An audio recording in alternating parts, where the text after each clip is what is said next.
secure footing on that we could move forward. But we can't. She's running out of time, and I think they are running out of patience. Meanwhile, Senator, you've been having some pretty strong thoughts on what we saw happen in Washington, D.C. several days ago at this point now, but the country's had a chance to digest and watch that confrontation that we're looking at now. Those Covington kids had to have school canceled, many of them talking about the threats that they've received.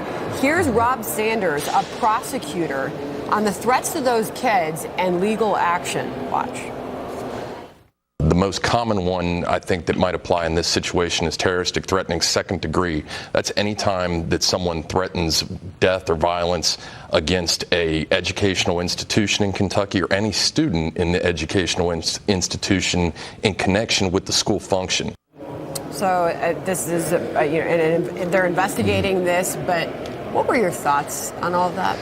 Well, my thoughts on all of it is that it's a tragedy when that we're even at this point, and that what once used to be called mainstream media, I don't think that's even fair anymore, rushed to judgment because they wanted to believe it. It's like a kid that believes in Santa Claus 2 or 3 years after they're old enough to know better. They believe what they want to believe and they see what they want to see.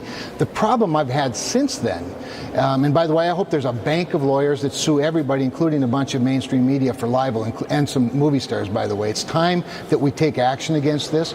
But what bothers me the most is I was watching your show yesterday, as you probably know, I tweeted about it, and now what we're seeing is even some of the media that backed off of their original story, quasi-apologize, are now starting to, reevaluate the incident itself and equate some blame or some moral equivalency and say, well, but if the kids hadn't been wearing MAGA hats, yeah, but however, the chaperone maybe should have gotten them someplace else. And I want to be clear, these students did nothing wrong. Zero. There's no however, there's no but.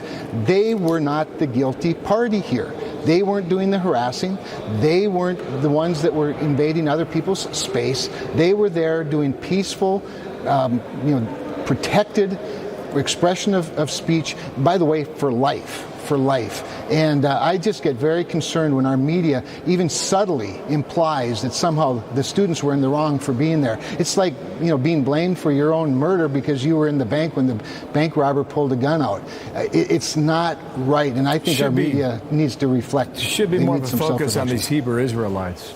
They're grown men, and they're bigots, and they don't like white people, and they don't like gays, and they don't like African Americans who assimilate with white people. And they have escaped focus throughout this entire ordeal, sir. Last word. Entirely. I watched all hour and 46 minutes. I mean, the vile that those people spew, they don't even deserve to have the Capitol Mall, as far as I'm concerned.